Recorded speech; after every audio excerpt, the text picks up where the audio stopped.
What's going on? This is Legend Nova, all about the kicks. Subscribe to the channel, put a like on the button.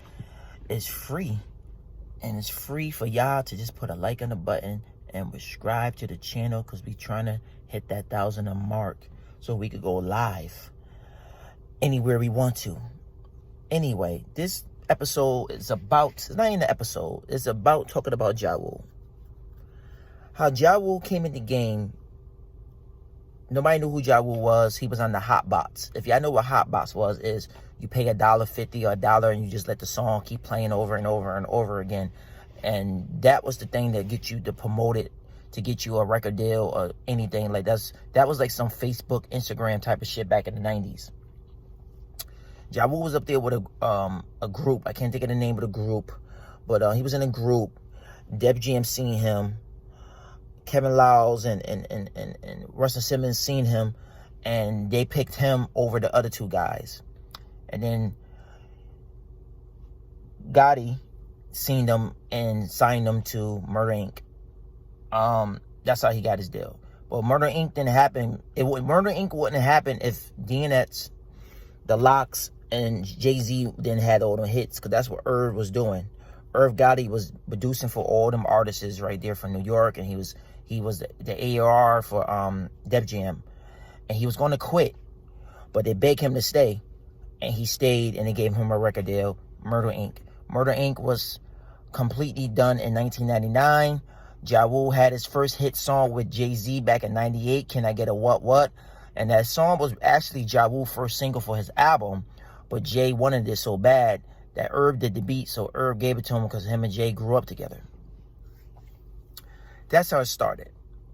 50 was on the buzz. He was buzzing. He got a deal with Jam Master Jay. Rest in peace. Hope they find his killer. I know they not, but I wish they did.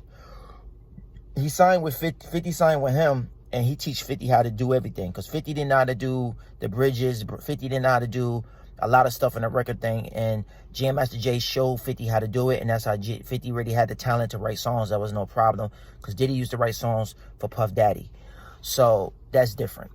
So the Ja Rule and 50 beef started because of bullshit, be honest with you. You know what I'm saying? Is 50 said he seen Ja Rule in the club, he didn't want to give him no handshake, and that's how it started. But they knew each other before then, because they both were Queens. You know what I'm saying? So Ja Rule career started in 1999. He came out with his first album. The first single he had was Holla Holla. It was dope. The video was crazy. They shot in Miami. The shit was dope as hell. And that what took Ja Rule to stardom, made him a star. You know what I'm saying? He had Jay-Z on the album. He had DNX on the album. He had a lot of heavy hitters on the album. The album had like 20 tracks up there, but it was a dope album. It sold 1.5 million. So that brought Murder Inc. to the level of, okay, you got one hit album on your record right now. Then Ja Rule came out with another album in 2010, and that's what made Ja Rule a fucking star. He came out with the album 316, classic album. That might be Ja Rule's best album to me. That's when Ja Rule was on the Hennessy. He was on the Hennessy, and he was on them fucking them pills, man. You know what I mean? So that album was dope. He had to Put It On Me. He has hits on that shit. He had hits. So Ja Rule sold 4 million albums on that album. That's where 50 got shot. So him and 50 had a fight in the studio, and 50 got stabbed. Yayo got stabbed in the arm, the hand, and that's what the beef really, really started. You know what I'm saying? But Ja Rule was on top of the world. He was touring everywhere. He was writing songs for Mary J. Blige. He was writing songs for J-Lo. He was writing songs for a lot of people. He was writing hooks. He was doing everything. Ja Rule was just on fire. And then, Ja Rule came out with another album. Pain came out with the Pain album. Pain My Love, whatever shit called. I forgot the title of it. Came out with that album. That album was dope as hell. He had 3 hits on that shit. Went triple platinum again. And that's what came out with Ashanti. Ashanti came out with her album. And then Murder Inc. was just on fire. You couldn't touch them niggas. Now, what fucked Murder Inc. up is that trial. That trial that fucked them up they fucked up their whole music career. Because when that shit happened, Murder Inc. couldn't sell no albums. Murder Inc. couldn't get no money for Def Jam.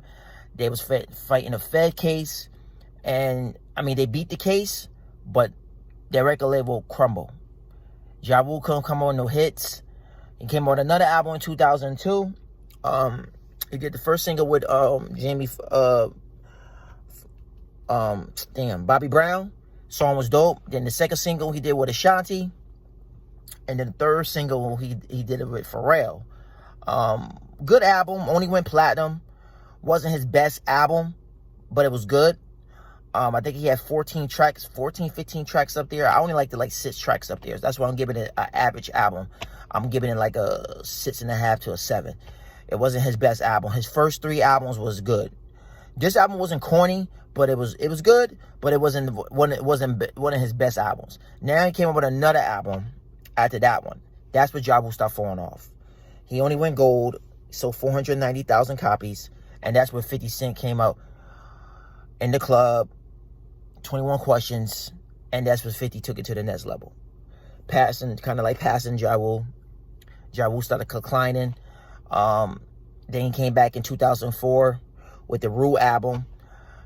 He had some hits. He had New York on that album. He had the song with R. Kelly and Ashanti. Then he had another song with Lloyd. Dope album. I just feel like Def Jam didn't promote it like the way it should have got promoted. He sold 760,000 copies. That album should have went platinum. That was a dope album. And that was Ja Rule's last album. That was his last album in 2004.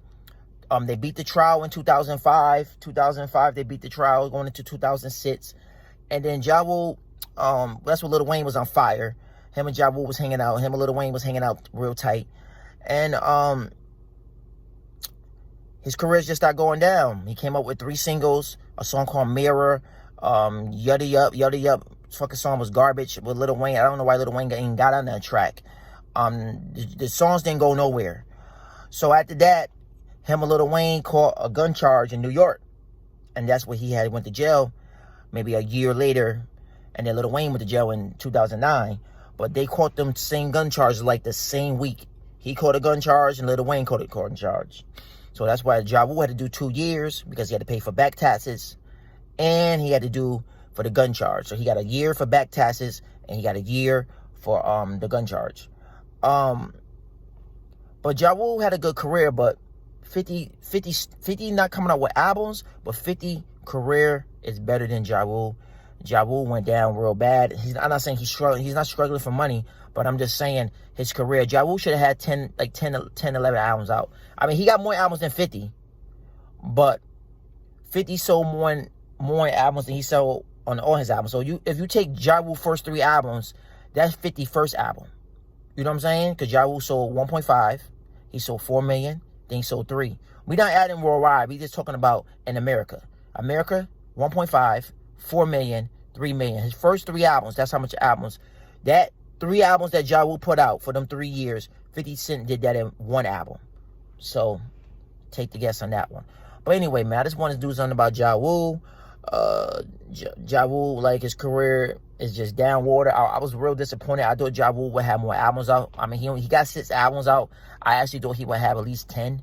You know what I mean? 10 is a complete. If you got 10 albums out, you made it. I'm not saying he fell off real bad. I just don't think he could write songs no more. Like, because if you're a songwriter, you have that blocking situation. Like, sometimes you can't write. You need information. You need, like, somebody to inspire you to write more songs and stuff. So it's crazy how you used to write all them hits back in the day, and now you can't even write a hit.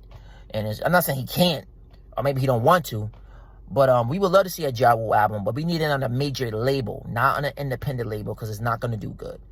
So if we could get a Ja Rule album, a comeback album, that'd be great. But we'll see. But subscribe to the channel, let you know more about the kicks. If you disagree with me, put a dislike on it. If you do agree with me, put a like on it. If you think Ja Rule had a better career than 50, put a like on it. Leave a comment. And don't forget, I got merch for sale. It will be under the description under this video. I'm out of here. One love. Everybody stay safe.